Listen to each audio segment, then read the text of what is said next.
دنیا بھر میں مسلمان اس کو بڑے جوش و خروش سے مناتے ہیں، اور پاکستان میں بھی پوری قوم نے اس کو سیلیبریٹ کیا، اور ایک دوسرے کے ساتھ نئے خواہشات کا تبادلہ ہوتا ہے، میل ملاقات ہوتی ہے۔ لیکن جو ذمہ داران ہیں، جو آپ نے وزیر اعظم صاحب کی بات کی، جی انہیں یقیناً اس بات کو مد نظر رکھنا ہے کہ قوم جو ہے وہ کن مشکلات اور کن مصائب سے گزر رہی ہے، اور عید اسی صورت میں منائی جا سکتی ہے خوشیوں کے ساتھ جب آپ دیکھیں کہ میری پوری قوم جو ہے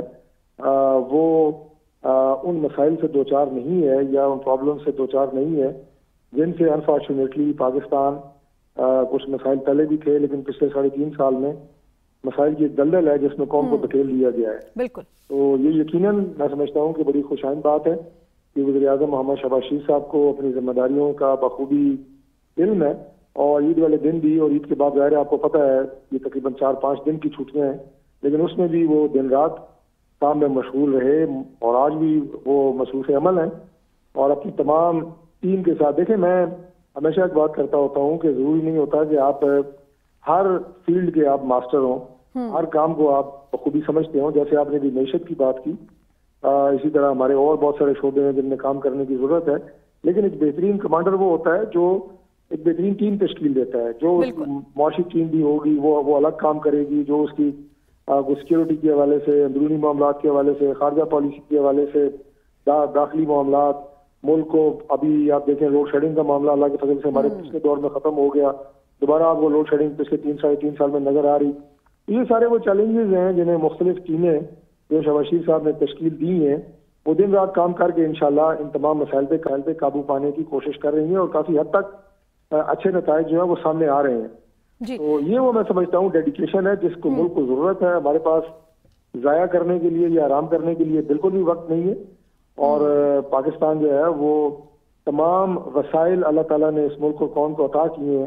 لیکن ضرورت اس بات کی ہے کہ آپ ان کو استعمال کس طرح کرتے ہیں، آپ کے لوگ کتنی ڈیڈیکیشن سے کام کرتے ہیں، آپ کی ٹیم کتنی صلاحیت رکھتی ہے۔ انفارچونیٹلی آپ نے دیکھا کہ 3.5 سال میں جتنے بھی ان تمام محاذوں کی جن کی میں نے بات کی، اس پہ جو لوگ بھی فائز رہے ان کا کام صرف الزام تراشیاں اور دوسروں کو گالیاں دینا تھا، لیکن ہم سمجھتے ہیں کہ نہ تو ہم انتقامی سیاست پہ یقین رکھتے ہیں اور نہ ہم صرف بیان بازی کے ذریعے وقت گزارنے کی کوشش کر رہے ہیں۔ ہم چاہ رہے ہیں کہ عملی طور پہ کام کیا جائے، ملک کو آگے بڑھایا جائے، قوم جن مسائل سے دوچار ہے ان پہ قابو پایا جائے، اور پاکستان ایک عظیم مملکت بنے، اور پاکستان اللہ تعالیٰ کے فضل سے جس خواب کو حضرت علامہ اقبال نے دیکھا، حضرت خواجہ اعظم نے اس کی تعبیر پاکستان کی شکل میں کی، وہ تمام منزل جو ہے اس کو حاصل کرنا ہے، اور اس کے لیے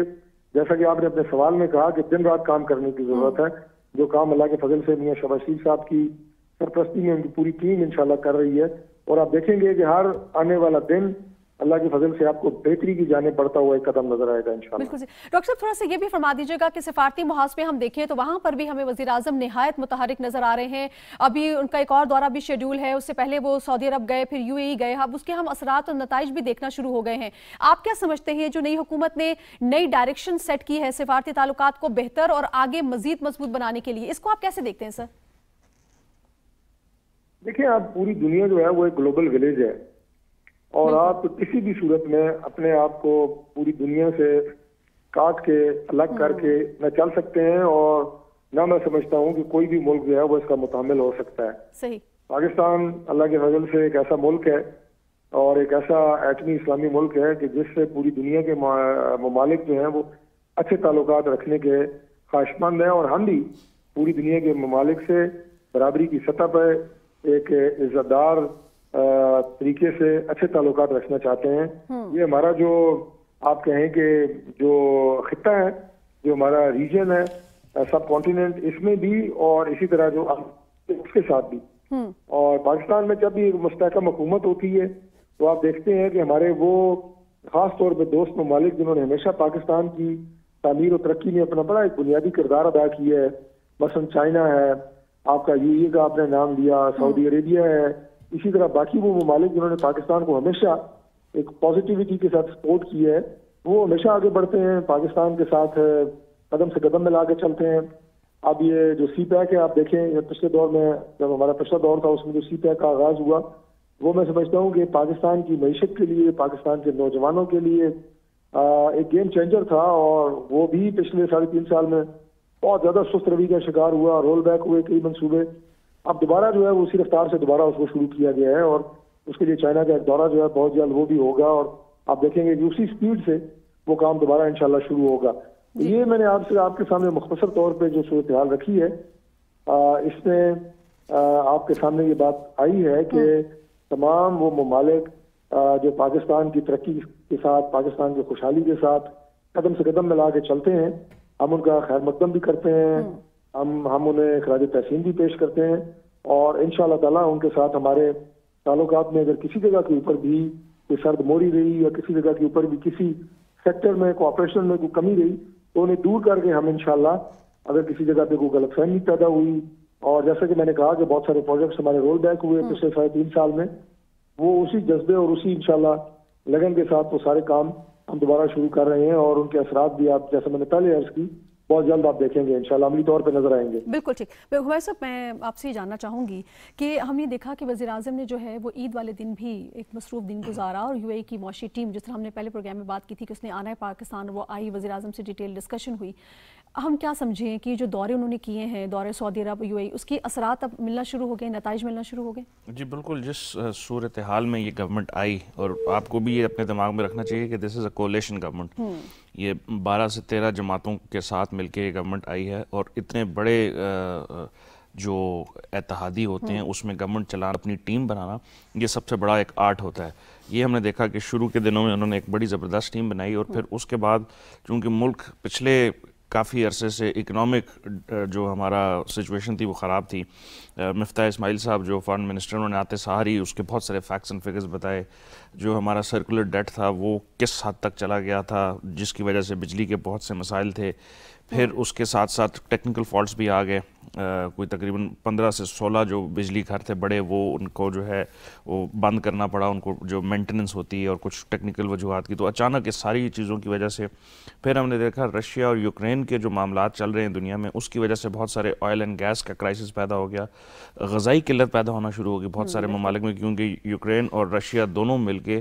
اس وقت دنیا کے سب سے بڑے ویٹ پروڈیوسر بھی ہیں اگر دونوں کو اکٹھا کر دیا جائے.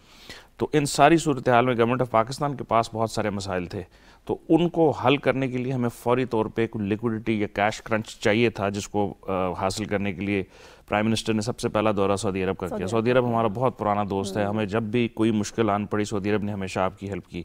تو سعودی عرب کا جو 3 روزہ دورہ تھا وہ کرنے کے فوراً بعد پرائم منسٹر سیدھا وہاں سے UAE گئے، اور وہاں پہ ان کے کراؤن پرنس سے ملاقات ہوئی اور کچھ معاملات طے پائے، جس کی وجہ سے جو معاشی ٹیم تھی وہ آئی، عید کے دنوں میں آئی، اور پرائم منسٹر نے ان کے ساتھ بھی جو ہے گفتگو کی. پھر ان کی جو ہے ان دوروں سے آپ کو یہ سمجھ آنی چاہیے کہ پاکستان کے جو حالات، جس اکنامک حالات جو آج فارن انفارمیشن منسٹر نے بھی اس کا ذکر کیا اپنی پریس کانفرنس میں، اس کو حل کرنے کے لیے ہمیں اپنے بہت سارے دوستوں کی ضرورت پڑے گی. اپنی اسٹرکچرل چینجز بھی کرنی ہے، وقت بہت تھوڑا ہے، اور جو ہے مسائل بہت زیادہ ہیں. تو اس کے لیے آج ٹرکی کے پرائم منسٹر جو ہے پریزیڈنٹ طیب ہیں، ان کے ساتھ بھی ان کی ٹیلی فونک گفتگو ہوئی. اس کے علاوہ امیر آف قطر کے ساتھ پرائم منسٹر کی گفتگو ہوئی. اس کے علاوہ بحرین کے جو ہیں کمانڈر، ان کی گفتگو ہوئی. ان ساری گفتگوؤں کا مقصد یہ تھا کہ ان ممالک کے ساتھ مل کے ایک تو آپ سفارتی سطح پہ جو مختلف مسائل دنیا کے اندر ہیں، جس میں ہمارے نیبرہڈ میں سب سے بڑا مسئلہ جس کو ہم سفر کر رہے ہیں وہ افغانستان ہے، ان معاملات کے اوپر بھی گفتگو ہوئی. اور پھر انویسٹمنٹ پاکستان میں لانے کی. ہم نے دیکھا شہباز شریف صاحب جب پچھلی دفعہ چیف منسٹر تھے تو لاہور نے بہت تیزی سے ترقی کی، باقی پنجاب نے بہت تیزی سے ترقی کی. تو اس ماڈل کو اگر اب آپ پورے پاکستان پہ امپلیمنٹ کر دیں تو ہمیں وہ تیزی اور وہ ترقی چاہیے، اور وہ چاہیے بھی اس صرف آنے والے سال 1.5 سال کے اندر، کیونکہ اس کے بعد پھر ہم الیکشن کی طرف جا رہے ہیں، اور یہ ضرورت ہے اس وقت کی. اور اگر اب اس کو آپ اکنامک سٹیبلٹی کو انشور نہیں کر پائیں گے تو بہت شدید مشکلات کے اندر پاکستان گھر جائے گا. ٹھیک. اچھا، تھوڑا سا ہم آگے چلیں تو ہمارے سب ہم دیکھتے ہیں کہ ہم تو اپنے گھروں میں بڑے آرام سے سکون کے ساتھ عید منا رہے ہوتے ہیں، لیکن جو ہمارے فوجی جوان ہیں وہ ہم دیکھتے ہیں کہ وہ ہر لمحہ متحرک نظر آتے ہیں، اور اسی طرح چاقو چوبند نظر آتے ہیں تاکہ ہم اپنی زندگیاں سکون سے گزاریں. اور آرمی چیف جو ہے وہ ہر سال LOC پر جاتے ہیں تاکہ جوانوں کے حوصلے بلند ہو سکیں اور گھل مل سکیں. اس دفعہ بھی وہ جوانوں کے ساتھ انہوں نے عید گزاری. یہ کتنا ضروری ہے؟ ٹریڈیشن تو ہے جس کو فالو کرتے ہیں، لیکن یہ آپ کیا سمجھتے ہیں کتنا ضروری ہے ان کے ساتھ بیٹھنا، ان کے ساتھ بات چیت کرنا، دن گزارنا، یہ ان کے حوصلوں کو کتنا بلند جی کرنا؟ بالکل. یہ 100% میں کہتا ہوں کہ یہ جو ہے کوئی بھی سپہ سالار ہو اس کو یہ کرنا چاہیے، اور ہمارے ہاں یہ جو ٹریڈیشن رہی ہے اس کو کنٹینیو رکھنا چاہیے، کیونکہ یہ جو فوجی جوان ہوتا ہے وہ 24 گھنٹے کی ڈیوٹی پہ ہے، وہ اپنے گھروں سے دور بارڈرز کے اوپر یا جو مختلف جگہوں پہ، اور ہم نے پھر یہ بھی دیکھا کہ پچھلے کوئی 2-3 مہینوں سے پھر ایک دہشت گردی کی لہر جو ہے وہ ملک میں دوبارہ آنا شروع ہوگی، اس میں کچھ ہمسایہ ممالک کے بہت سارے جو ہم سے بہت زیادہ پیار کرتے ہیں ان کا کردار بھی بڑا ہے، پرٹیکولرلی انڈیا کا جو آپ اگر دیکھیں تو کشمیر کے اندر انہوں نے کس قسم کے حالات کیے ہوئے، لائن آف کنٹرول بیسیکلی ساری تقریباً جو ہے ہماری انڈیا کے ساتھ ہے، اس پہ ٹینشن ہمیشہ ہی رہی ہے، جب ہمارا پیس ٹائم ہوتا ہے اس وقت بھی، اور ویسے بھی جب آپ لڑائی کی کسی صورت میں تو وہ تو اور حالات خراب ہوتے ہیں، تو اس سچویشن میں، اور عید کا وہ موقع ہوتا ہے جس میں یہ لوگ امید کرتے ہیں کہ شاید ان کو چھٹیاں ملیں، اور اگر عید کے دنوں میں بھی جوان اگر وہاں پہ چاقو چوبند کھڑے ہیں تو سپہ سالار کا وہاں پہ جانا اس چیز کی نشاندہی کرتا ہے کہ میں اپنے گھر میں نہیں ہوں، میں بھی آپ کے ساتھ ہوں، اور وہ ایک آدمی ہے، اس نے پورے پاکستان میں جہاں ہماری فوج ہے اس جگہ جانا، تو وہ اپنا ٹائم، اور اس کے ساتھ ہمارے ساتھ جو شہداء ہیں جن کے بارے میں کہتے ہیں شہید کی جو موت ہے وہ قوم کی حیات ہے، ان کے گھر بھی وہ تشریف لے کے گئے، ان کے ساتھ بھی اظہار یکجہتی کیا، مل بیٹھے اور ان کے ساتھ بھی ظاہر ان کا غم شیئر کیا، یہ کتنا حوصلہ بڑھاتا ہے ان لوگوں کا، اور یہ کیا پیغام جاتا ہے آرمی چیف کی فوج کی طرف سے تو جاتا ہے، لیکن عوام کی طرف سے ان کے لیے کیا پیغام جاتا ہے؟ دیکھیں اس میں تو کوئی شک نہیں کہ شہید جو ہے وہ ہمیشہ کے لیے پھر زندہ ہو جاتا ہے جب اس کی شہادت ہوتی ہے، اور اس کے جو گھر والے ہیں باوجود اس کے کہ وہ ایک بہت بڑا وہ ان کے لیے وہ ہوتا ہے، لیکن یہ ایک صدمہ تو ہے کہ ان کا جو بریڈ ارنر ہے، جو ان کے والد ہیں، ان کے ہسبینڈ ہیں، یا جو بھی اس رشتے کی بات کر رہے ہیں، بیٹا ہے، اس کی غیر موجودگی میں اگر ان کے اس فوج کا سربراہ ان کے گھر میں آ کے ان کے لیے دعا کرتا ہے، میرے خیال ایک بہت بڑا اچھا میسج جاتا ہے، اور یہی وہ میسج ہے جو ہماری باقی لیڈرشپ بھی کرتی ہے۔ بائی دی وے صرف فوجی جوانوں نے تو اپنی جانیں دی ہیں، ہمارے پولیس کے لوگ ہیں، رینجرز کے ہیں، اور دہشت گردی میں تو پاکستان نے دنیا میں سب سے زیادہ جو قربانیاں دی ہیں، 80,000 کے قریب کے، 80,000 تو ایک پرانا فگر تھا، میرے خیال ہے اب تقریباً ہم 90 یا 1 لاکھ سے اوپر ہمارے جو ہیں وہ فوجی جوان، پولیس والے، لا انفورسمنٹ والے وہ شہید ہو چکے ہیں، تو ان کی اس موقع پہ عید کا وہ موقع ہوتا ہے جس میں سارے انتظار کر رہے ہوتے ہیں کہ ان کی جو ہے وہ اولاد، ان کے بچے، ان کے ہسبینڈ، ان کے بیٹے وہ آئیں، اور ان کی غیر موجودگی میں ہمیں چاہیے، ہم سب کو چاہیے کہ یہ ایک میسج دیں کہ آپ کے ارد گرد میں، آپ کی فیملی میں اگر کوئی ایسا ہے، کوئی شہید ہوا ہے، تو تمام لوگوں کو اس ٹائم پہ ان کے گھر جانا بہت ضروری ہے، اور اس سے ان کا حوصلہ مزید بلند ہوگا۔ بالکل بالکل ٹھیک، تھوڑا سا اور یہ بہادر قومیں ایسے ہی کرتی ہیں، بالکل ایسے ہی۔ اچھا تھوڑا سا ٹاپک کو آگے لے کے جائیں، اور آج مریم اورنگزیب صاحبہ نے ایک پریس کانفرنس کی وفاقی وزیر اطلاعات و نشریات نے، جس میں انہوں نے بہت سی ایسی خامیاں جو سابقہ حکومت چھوڑ گئی ہے، جس کی وجہ سے آج عوام سفر کر رہی ہے، اس کی نشاندہی کی ہے، اور ساتھ ہی ساتھ جو بڑا امپورٹنٹ پوائنٹ انہوں نے کہا جو بیرونی سازش کا ہم بہت واویلا سن رہے ہیں، تو اس حوالے سے ایک انکوائری کمیشن جو ہے بنایا جائے، ان کی اس تجویز کو آپ کیسے دیکھتے ہیں، یا حکومت کا جو فیصلہ ہے اس کو آپ کیسے دیکھتے ہیں؟ میرا خیال ہے یہ جو وقت ہے یہ بہت اہم وقت ان سینس ہے کہ سوسائٹی ہماری بہت زیادہ پولرائز ہو چکی ہے، اور دو بہت ایکسٹریم بن چکی ہیں، جو حکومت میں ہیں اور جو حکومت کے خلاف ہیں، آپس میں بات نہیں کرنا، آپس میں غصہ، اور ہم نے دیکھا کہ وہ سڑکوں پہ بھی اس کی ہمیں بہت ساری مینیفیسٹیشن نظر آئی۔ تو اس موقع کے اوپر آ کے ابھی جس طرح ڈاکٹر طارق فضل چودھری کہہ رہے تھے کہ ہم نے حکومت نے انتقامی سیاست نہیں کرنی، لیکن اس حکومت نے آ کے یہ بتانا تو ہے کہ آپ نے کن حالات میں یہ حکومت لی، لیکن میرا ذاتی خیال یہ ہے کہ جب پی ٹی آئی کی گورنمنٹ پچھلی دفعہ آئی تھی تو انہوں نے 3.5-4 سال اور کوئی بات نہیں کی، بس اسی چیز کا واویلا کرتے رہے کہ جو پچھلی حکومت تھی اس نے حالات خراب کیے، اور اینڈ میں ہم نے دیکھا کہ اکنامک حالات ہمارے کوئی اچھے نہیں تھے، جیسے ہی فائنانس منسٹر نے آگے بتایا کہ آپ کے فارن ریزروز جو ہیں وہ تقریباً بہت کم اس پہ آگے 10.8 بلین کے قریب آ چکے ہیں، اس کے علاوہ آپ کا جو انٹرنیشنل ڈیٹ تھا یا جو قرضہ تھا بیرونی بھی اور اندرونی بھی، وہ تقریباً دگنا ہو گیا ان 3.5 سالوں میں، اس کے علاوہ آپ کا جو سرکولر ڈیٹ تھا وہ 3 گنا بڑھ گیا جو پچھلی حکومت چھوڑ کے گئی تھی، اس کے علاوہ ڈالر کی قیمت جو تھی اس کا کمپیریزن کیا گیا، تو یہ ساری چیزیں انفارمیشن منسٹر کا کام یہ ہوتا ہے کہ وہ بتائے، حکومت کی وہ اسپوکس پرسن ہوتا ہے، تو انہوں نے یہ جو چیزیں بتائی ہیں کہ کرپشن کا انڈیکس جو ہے وہ انٹرنیشنل رپورٹس کے مطابق جو ہے پاکستان پہلے کس رینک پہ تھا اور 3-3.5 سالوں میں اب ہم کس رینک پہ آ گئے ہیں، اس کے علاوہ مہنگائی میرا خیال ہے پوری عوام جو ہے اس کو پتہ چل گیا تھا، آٹا، چینی، دالیں، یوریا، پیٹرول، یہ تمام چیزیں اوپر چلی گئیں اور قوت خرید بہت لوگوں کی ختم ہونا شروع ہو گئی تھی، اس کا انہوں نے اظہار کیا کہ ہے، اور اس کے بعد جو ایک بیڈ اکنامک پالیسیز تھی جو بہت زیادہ قرضے لیے گئے اور پھر ان کو نان ڈیولپمنٹل ایشوز کے اوپر خرچ کیا گیا، جس کی وجہ سے جو ہے ہم نے دیکھا کہ پچھلی حکومت کے جو کچھ بہت بڑے وعدے تھے اس میں لاکھوں کے قریب گھر بنانے کا انہوں نے کہا تھا اور پھر کوئی لاکھوں کے قریب نوکریوں کا تھا. یہ وہ سلوگن تھا جو پرائم منسٹر عمران خان جب اپنی حکومت میں تھے تو بار بار کرتے تھے. اینڈ میں آ کے نیٹ رزلٹ ہم نے دیکھا کہ میرا خیال ہے کہ 10 یا 20 یا 50 گھر بنے ہوں گے, اس کے علاوہ ابھی تک کہیں وہ ہوا نہیں. تو ان ساری چیزوں کا جو کرائسس ہے, انفارمیشن منسٹر نے آ کے وہ ساری چیزیں بتائیں. اور پھر ایک اور بڑی اہم بات کہ پچھلی حکومت جاتے وقت جس نیریٹو کو بلڈ کرنے کی کوشش کر رہی تھی وہ یہ تھا کہ آپ نے ایک فارن کانسپریسی کے تھرو ہوا ہے, تو اس کو حل کرنے کے لیے اب حکومت نے یہ فیصلہ کیا جس کا آج انہوں نے انفارمیشن منسٹر نے اناؤنس کیا کہ ہم ایک انڈیپینڈنٹ انکوائری کمیشن بنانے کی کوشش کر رہے ہیں اور اس میں اس کا سربراہ ایسا ہوگا جس کے اوپر کسی قسم کا کوئی انگلی نہیں اٹھائی جا سکے گی. لیکن ہم نے دیکھا کہ اس کا جواب میں جو پی ٹی آئی کے وہ پچھلے جو فارن انفارمیشن منسٹر تھے فواد چودھری صاحب, انہوں نے آ کے ایز اے اسپوکس پرسن بتایا کہ ہمیں یہ کمیشن منظور نہیں ہے اور ہم 20 مئی کو جو ہے وہ لانگ مارچ اپنی جاری رکھیں گے. اور پھر انہوں نے ڈیمانڈ یہی کی کہ یہ عدلیہ جو ہے اس کے انڈر بنایا جائے. اب یہ بڑے انٹرسٹنگ ہے ان کا یہ ریمارک کہ عدلیہ کے انڈر وہ کمیشن بنایا جائے تب تو ان کو وہ منظور ہوگا, لیکن عدلیہ کے جو پچھلے فیصلے جنہوں نے اس حکومت کے اوپر ہوگا اس پہ ان کو اعتراض نہیں. تو یہ بڑا مطلب ایک ڈائیکاٹمی ان کی اپنی اس نیریٹو کے اندر. تو اب دیکھتے ہیں کہ حالات کیسے ہوتے ہیں. یہ جو ہم ایک سیاسی محاذر آئی دیکھ رہے ہیں اور یہ پولرائزیشن جس کی آپ نے بات کی دن بدن ہم دیکھتے ہیں بڑھتی ہی جا رہی ہے اور معاشرے میں عدم برداشت بھی اسی کی وجہ سے جنم لے چکا ہے. تو یہ آپ کو کیا لگتا ہے یہ حالات پھر کس طرف جا رہے ہیں؟ کیا آنے والا وقت اچھا ہوگا ان ساری چیزوں کو مد نظر رکھتے ہوئے؟ امید کرنی چاہیے اچھا ہوگا, لیکن جو ہمارا سلسلہ چل پڑا ہے جس طرح جو ہے ہم عدم برداشت کی وجہ سے اگلے کا آرگومنٹ سننے کی بھی کوشش نہیں کرتے. اور پھر اس کے علاوہ جو دوسری چیز ہے جو ہم نے دیکھا کہ وہ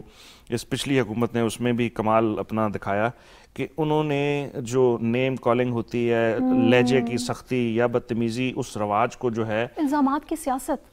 کی سیاست وہ اگر آپ 3.5 سال یہی کرتے رہے اور آپ نے کام پہ توجہ نہیں دی تو میرا خیال ہے اس حکومت کو اس سے لیسن لینا چاہیے پچھلی جو غلطیاں ہوئی ہیں. عوام فرق محسوس کر رہے ہیں, عوام کو یہ بات سمجھ میں آ رہی ہے؟ میرا خیال ہے ابھی تک کی جو ہم نے دیکھا ہے بہت ساری جو پرائم منسٹر کی تقریروں کو دیکھ لیں, پھر فارن منسٹر کی تقریریں دیکھ لیں, فائنانس منسٹر کی لیں انفارمیشن, اس میں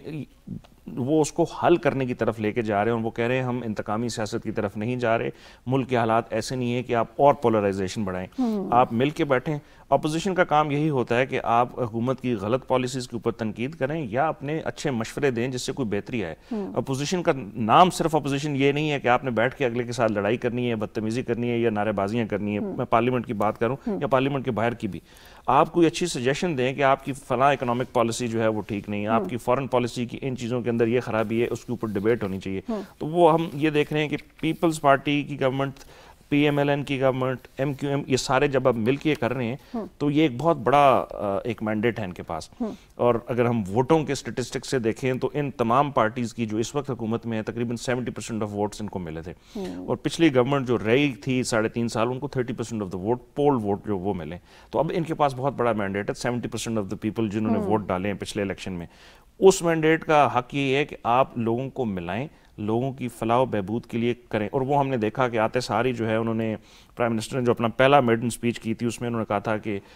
تنخواہ بڑھائی جائے گی 10% کچھ ایک چنک کی, اس کے علاوہ پینشن کے اوپر انہوں نے اناؤنس کیا, اس کے علاوہ آٹا, چینی اور دال آپ کو رمضان میں دیکھ لیا بہت اچھا جو ہے وہ اس کے اوپر پیکج دیا گیا, وہ ملا. پھر پیٹرول کی پرائسز اس وقت جو تقریباً اگر آپ انٹرنیشنل فارمولا کے مطابق جائیں تو وہ 260 کے قریب ہونی چاہیے. اس کے اوپر فائنانس منسٹر 2-3 دفعہ بتا چکے ہیں. لیکن اس وقت کی حکومت نے پھر بھی یہی فیصلہ کیا کہ گورنمنٹ جو ہے وہ سبسڈیز برداشت کرے گی اور عوام کے اوپر جو ہے وہ پیٹرول کا جو برڈن ہے. اور اگر آپ کو دیکھنا پڑے گا کہ پیٹرول اور ڈیزل جب مہنگا ہوتا ہے تو تمام چیزیں مہنگی ہونے شروع ہو جاتی ہیں, اخراجات کھانے کی تمام چیزیں. تو اس گورنمنٹ نے یہ فیصلہ کیا کہ اگلے 15 دن تک اس کو روکے. لیکن میرا ذاتی خیال یہی ہے کہ ان کو یہ بڑھانی پڑیں گی. یہ ایسا ممکن نہیں ہے کہ آپ مسلسل اس کو روکی رکھیں. مفتاح اسماعیل صاحب نے بھی یہ فرمایا تھا, انہوں نے کہا تھا کہ بڑھانی تو پڑیں گی لیکن اس کے لیے بھی کچھ وہ درجے ہیں, اس کو دیکھا جائے گا, لوگوں کو بھی دیکھا جائے گا کہ کتنا افورڈ کر سکتے ہیں. لیکن اس کو کچھ ٹارگیٹڈ سبسڈیز دینی پڑیں گی. ٹھیک ہے, اوور آل گورنمنٹ پہلے جو سبسڈی دیتی ہے کہ ہر بندے کو جو ہے تو وہ جو کم انکم والے لوگ ہیں شاید ان کو جو ہے سبسڈی دے دی جائے, موٹر سائیکلز والوں کو دے دی جائے, 800 cc کار کو. تو یہ گورنمنٹ نے اس کے اوپر کوئی فیصلہ کر کے انہوں نے بات کی تھی کہ جو امیر طبقہ ہے اس کو سبسڈی کی ضرورت نہیں ہیں, یہ اس کی جو حقدار ہے وہ غریب یا متوسط طبقہ جو بالکل افورڈ نہیں کر سکتے. تھوڑا سا آگے چلیں گے اور ناظرین اب ہم بات کریں گے افغانستان کی صورتحال کی. جس طرح کہ پہلے بھی آپ کو بتایا کہ 9 ماہ کا عرصہ ہو چکا ہے, یہاں پر ہمیں پولیٹیکلی انسٹیبل سچویشن نظر آ رہی ہے, اور آج کل جن حالات سے دو چار ہے افغانستان, اس ساری صورتحال پر بات چیت کرنے کے لیے ہم اس وقت جوائن کر چکے ہیں رفعت اللہ اورگزئی صاحب, سینئر صحافی ہیں. بہت شکریہ رفعت اللہ صاحب, آپ نے جوائن کیا. شکریہ آپ کا بھی. رفعت اللہ صاحب, سب سے پہلے تو آپ کو عید کی بہت مبارک ہو. آپ کو بھی عید کی مبارک ہو, اور سارے سننے اور دیکھنے والے سب کو عید الفطر کی خوشیاں مبارک ہوں.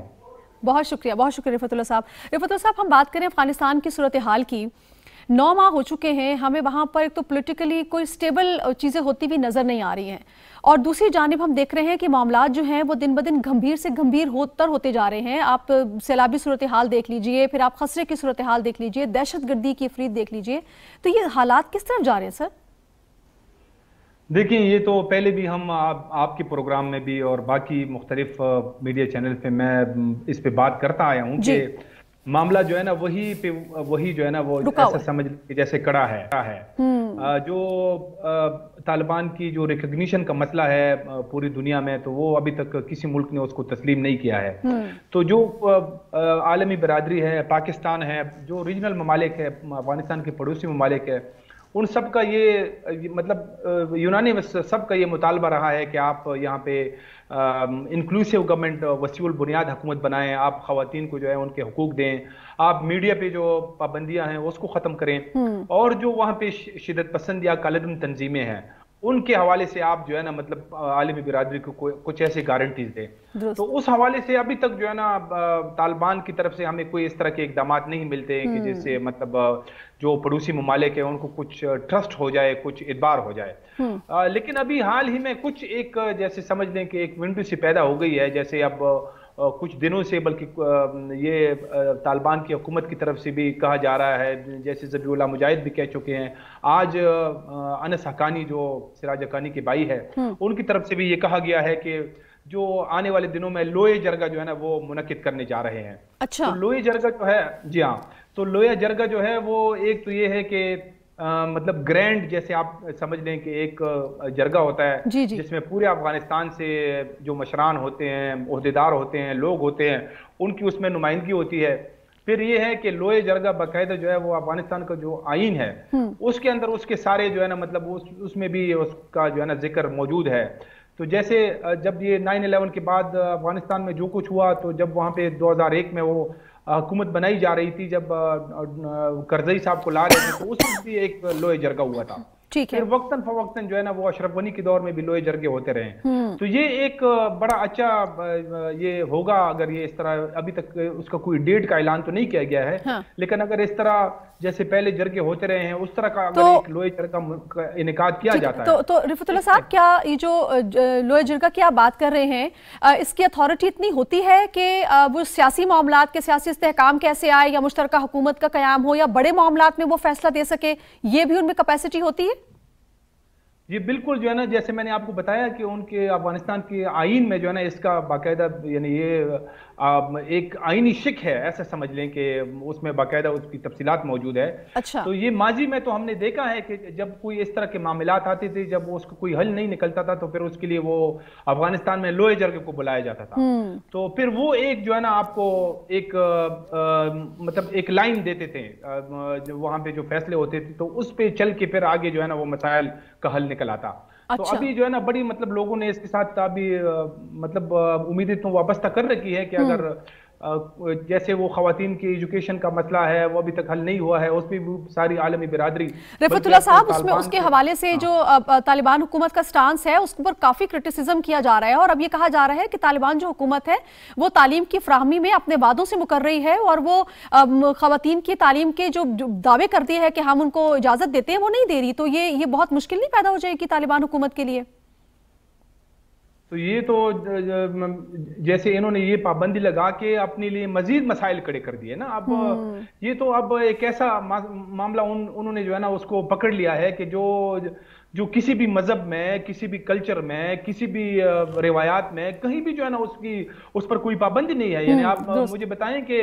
وہ خود طالبان جو ہے نا ایک طرف یہ بات بھی کرتے ہیں کہ یہ جو ہے نا تعلیم ہونی چاہیے، اور دوسری طرف انہوں نے خواتین کی تعلیم پہ بچیاں جو ہیں اور کوئی ریزن بھی نہیں دے رہے نا، کوئی سالڈ ریزن بھی نہیں بتا رہے کہ کس وجہ سے اسکولز کو بند کیا گیا ہے. نہیں بتا رہے ہیں. جی جی. لیکن رفعت اللہ صاحب یہ تھوڑی سی سچویشن جو اب درپیش ہے وہاں پر افغانستان میں، جس طرح سے وہاں پر سیلاب آیا اور بڑے پیمانے پر وہاں پر تباہی ہوئی ہے، 10 کے قریب صوبوں کا کہا جا رہا ہے کہ بری طرح متاثر ہوئے ہیں، فصلیں ان کی تباہ ہوئی ہیں، لوگوں کی ڈیتھس ہوئی ہیں، پھر خسرہ والے معاملات ہیں. کیا آپ کیونکہ آپ کی گہری نظر ہے وہاں کے حالات و واقعات پر، کیا آپ کو لگتا ہے وہاں کی حکومت کے اندر اتنی صلاحیت موجود ہے کہ وہ اتنے بڑے بحران سے، اتنے بڑی مسائل سے خود نمٹ سکے؟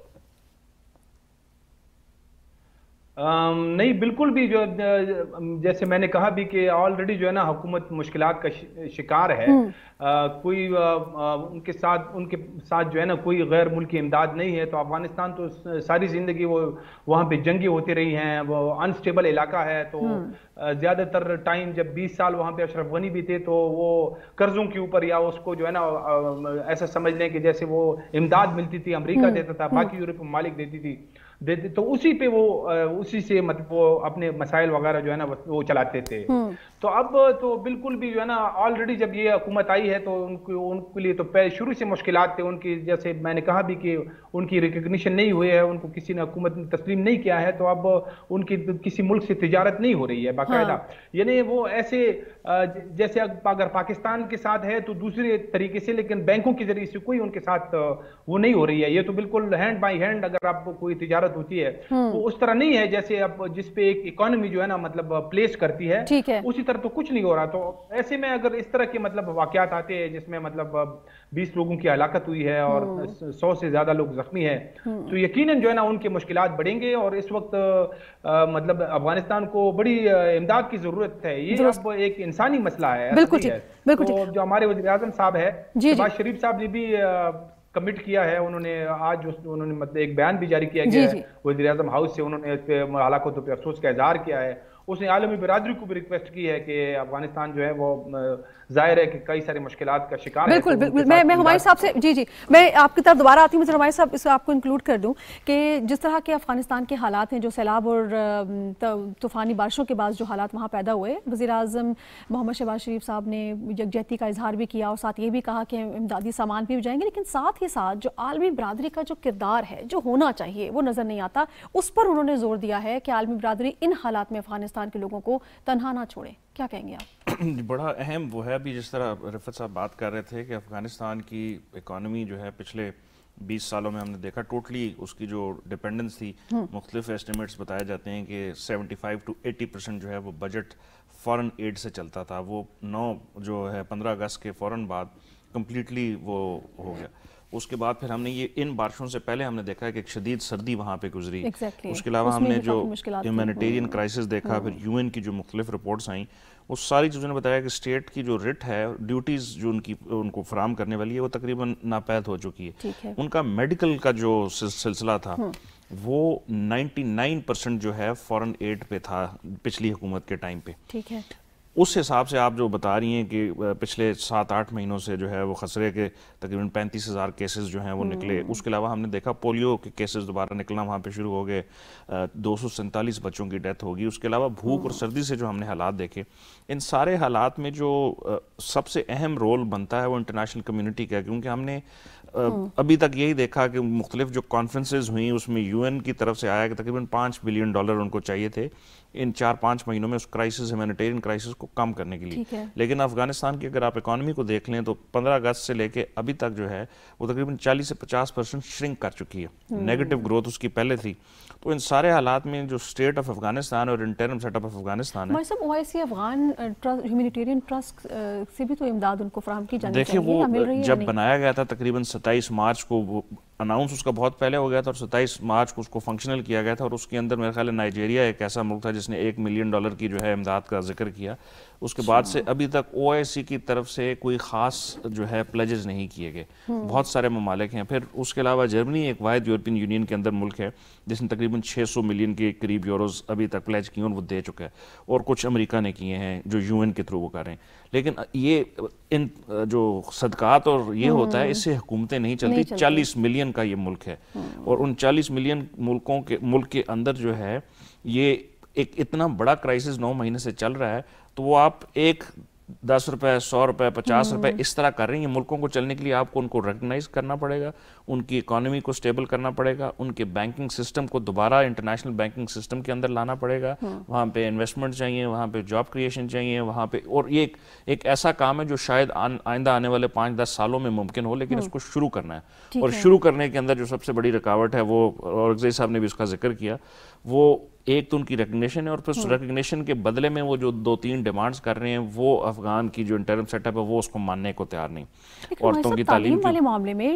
ہم اس پہ پہلے بھی پروگرام کر چکے ہیں. انہوں نے یہ کہا تھا کہ کچھ وجوہات ہیں جس کی وجہ سے ہم بچیوں کو اجازت نہیں دے رہے، لیکن اب صورتحال یہ ہے کہ عالمی برادری مستقل طور پہ یہ بات کرنا شروع ہو گئی ہے کہ ایسا لگ رہا ہے جیسے وہ بری حکومت اپنی اس بیان میں سنجیدہ نہیں ہے کہ وہ ان کو تعلیم دے گی. تو یہ تو سوچنا چاہیے ان کو کہ یہ تو بہت معاملات خراب ہو جائیں گے. رسپانسبلٹی تو اب interim set up of Afghanistan کی ہے، طالبان گورنمنٹ کی ہے کہ اپنے 39 ملین عوام کو وہ ریپرزینٹ کر رہے ہیں، اور اس میں 48% آف پاپولیشن ہے بائی دا وے عورتوں کی اگر دیکھی جائے تو. 6ٹھی کلاس سے آگے انہوں نے نوروز کو وعدہ کیا تھا کہ تمام چیزیں کھل جائیں گی، اور جس دن بچیاں اسکول جانے کے لیے گئیں اسکول تو ان کو بتایا گیا کہ آپ واپس چلے جائیں. تو اس کی مختلف ایکسپلینیشنیں آئیں، لیکن کوئی ایکسپلینیشن ایسی ایکسیپٹیبل نہیں ہے. 23 مارچ سے لے کر ابھی تک کوئی بھی ایسی چیز نہیں کیا گیا. آپ نے یونیورسٹیز کے اندر تو ان کو اجازت دے دی، کچھ یونیورسٹیز کے اندر کے سیگریگیٹڈ اس کے رہیں، لیکن وہ یونیورسٹیز میں 4 مہینے سال یا 2 سال کے بعد پاس آؤٹ کر جائیں گے، اس کے بعد کوئی بندہ جو ہے وہ پڑھائی کی طرف نہیں جائے گا. اس میں بھی بڑے مسائل سامنے آ رہے ہیں باوجود اس کے. لیکن یہ میں کہہ رہا ہوں کہ وہ اگر جب پاس آؤٹ ہو جائیں گی تو پیچھے کوئی بھی نہیں ہے پڑھنے والا. آپ نے صرف 6ٹھی تک اجازت دی ہوئی ہے، تو یہ اس کے اوپر ان کو سوچنا پڑے گا. اور اگر یہ لویا جرگہ ہو جاتا ہے اور اس میں یہ تعلیم کے بارے میں کوئی فیصلہ ہوتا ہے. لویا جرگہ کے بارے میں آپ کو یاد ہوگا ذبیح اللہ صاحب نے کہا تھا اس کی ضرورت نہیں ہے، تو آئی گیس اس پہ وہ ایگری ہو چکے ہیں. تبھی جی ضرورت اس لیے نہیں ہے، اس وقت وہ سمجھ رہے تھے کہ شاید وہ انٹرنیشنل کمیونٹی کو پریشرائز کر کے ریکگنیشن کی طرف لے جائیں گے اور اپنی جو ان کو ڈیمانڈز ہیں وہ پوری نہیں کریں گے. لیکن اب اندر سے لوگوں کی آوازیں اٹھنا شروع ہو گئی ہیں. ان کو اپنی اس حکومت سے وہ ڈیمانڈ کر رہے ہیں کہ آپ نے ہمیں کھانے کی، دوائیوں کی، بیماری کی، گھروں کی، ان تمام سہولیات کو فراہم کرنے کی صلاحیت نہیں ہے. تو اس کو حل کرنے کے لیے اس کی جانب جائیں گے، کیونکہ ابھی بھی افغانستان کے اندر کوئی کانسٹیٹیوشن نہیں ہے. بالکل ٹھیک. اچھا رفعت اللہ صاحب، جب ہم افغان طالبان حکومت کی بات کریں لیکن ساتھ ہی ساتھ یہ بھی کہا جاتا ہے کہ جو ریجنل کنٹریز ہیں ان کا جو کردار ہونا چاہیے تھا وہ نظر نہیں آتا. سر اس کی آپ کیا وجوہات دیکھتے ہیں؟ کیا اس کی وجوہات یہ ہے کہ وہی ڈیمانڈ جو باقی دنیا کر رہی ہے وہی ریجنل کنٹریز بھی کر رہی ہیں، اگر وہ پوری نہیں ہوئی اس کی وجہ سے ہم بھی ان کا بھرپور تعاون نہیں دیکھ رہے؟ میرے خیال میں ریجنل کنٹریز اور کیا کریں. دیکھیں اب پاکستان، چائنا، روس اور ایران، یہ سارے ان ممالک نے کسی نے بھی تو طالبان کی حکومت کو تسلیم نہیں کیا، لیکن آپ ایسا سمجھ لیں کہ ایک لحاظ سے جو ہے نا اس کو تسلیم کیا ہوا ہے. یعنی ان کے ساتھ باقاعدہ میٹنگز ہوتی ہیں، ان کے جو ہے نا سفیر جاتے رہتے ہیں، ہمارے سفیر گئے ہیں، اس طرح روس کے اکثر آتے رہتے ہیں، چائنا کے جا چکے ہیں، ایران کے آتے رہتے ہیں. تو پرائیویٹلی تو انہوں نے ایسے مطلب ان کے ساتھ ایک ان آفیشیل تو رکھا ہوا ہے. تو اور ریجنل کنٹری کیا کریں؟ ریجنل کنٹری آپ دیکھیں کہ جب پاکستان کے اندر حملے ہوتے ہیں، TTP کے حملے ہوتے ہیں، تو ان میں اتنا سارا اضافہ ہو رہا ہے کہ اب پاکستان مجبور ہوا کہ وہاں سرحد پار انہوں نے کارروائیاں بھی کی افغانستان کی سرزمین پہ. تو ریجنل کنٹری مطلب آپ اس کو یہ بدلہ دے رہے ہیں کہ وہاں سے آپ کی سرزمین سے جو ہے نا حملے ہوتے ہیں. تو اب اگر اس طرح کا معاملہ ہوگا تو مجھے بتائیں کہ پھر کیسے ریجنل کنٹریز جو ہے نا ان کی حکومت کو تسلیم کریں گے؟ یہ تو ان سے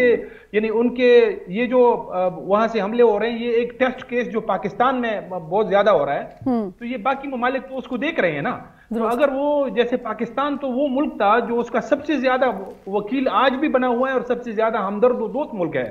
اگر وہ دوست ملک کے کنسرنز کو جو ہے نا وہ حل نہیں کر پائے ہیں تو یہ جو باقی ممالک ہے، یہ چین ہے، روس ہے، یہ باقی سینٹرل ایشین ممالک ہیں، وہ بھی سب یہ دیکھ رہے ہیں نا کہ وہ تو یہ کہیں گے نا کہ جب اگر پاکستان جیسے ملک میں وہ یہ چیزیں ختم نہیں کر پا رہے ہیں تو پھر ہم جو ہے نا کون لوگ ہوتے ہیں. تو اب یہ طالبان بھی مطلب اس کی بڑی ذمہ داری عائد ہوتی ہے کہ وہ جو عالمی برادری اور جو ریجنل ممالک ہیں ان کو شورٹی دیں، ان کو یہ بتائیں کہ وہاں جو اگر ٹی ٹی پی ہے تو ان کے حملے بند ہونے چاہیے، اگر وہاں پہ باقی جو کالعدم دہشت گرد تنظیمیں ہیں، القاعدہ ہے اور بھی ایسٹ ترکستان موومنٹ ہے اور بھی بہت ساری تنظیمیں ہیں، تو ان کے جو ہے نا مطلب وہ جیسے ان تنظیموں سے چائنا کو خطرہ ہے، روس کو خطرہ ہے، ایران کو خطرہ ہے، تو یہ سارے ممالک جو ہے نا وہ تو اس کے لیے دیکھ رہے ہیں کہ طالبان جو ہے نا ایسے کوئی کنکریٹ وہ اقدامات کریں کہ ان کو نظر آئیں کہ یار واقعی جو ہے نا وہاں سے وہ اقدامات کیے جا رہے ہیں. وہ نہیں کر رہے ہیں نا. بالکل رفعت اللہ صاحب، یہ ذرا سمجھائیے، ابھی تقریباً 9 ماہ تو ہو چکے ہیں نا، تو جو سچویشن ہے وہ ساری آپ کے سامنے ہے. اگر ہم تھوڑا سا ذرا فیوچر کی طرف دیکھنے کی کوشش کریں، آج سے چلیں اب 5 ماہ کے بعد آپ کیا صورتحال وہاں ہوتی دیکھ رہے ہیں؟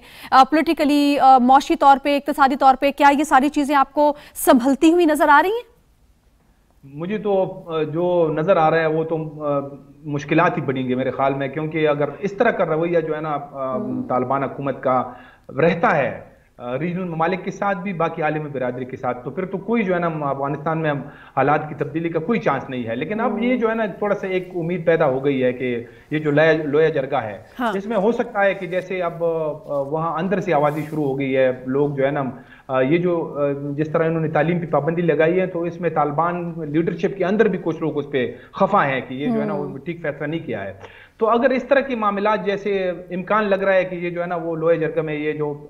بچیوں کی تعلیم کا معاملہ ہے یہ وہ حل کر پائیں گے، وہ پابندی ہٹا دیں گے، تو اگر یہ مزید کچھ اور جو ہے نا ایسے بڑھتے ہیں تو پھر تو مطلب امکانات ہیں کہ کافی سارے جو ہے نا مسائل ان کے حل ہو جائیں گے. لیکن اگر یہ اس طرح نہیں ہوتا تو پھر یہ نہ صرف یہ کہ مطلب افغانستان کو مسائل ہے، پھر جو ہمارے ریجنل ممالک ہیں وہ بھی لپیٹ میں آ جائیں گے. بالکل ٹھیک، بالکل ٹھیک. بہت شکریہ رفعت اللہ اورکزئی صاحب، آپ ہمارے ساتھ رہے، تجزیے سے آگاہ کیا. بہت شکریہ ہمایوں خان صاحب، آپ ہمارے ساتھ رہے. ناظرین آپ ساتھ رہے، اپنے فیڈ بیک سے ضرور آگاہ کیجیے گا. اپنا خیال رکھیے گا. آپ سے پھر ہوگی ملاقات اللہ نے کے بعد.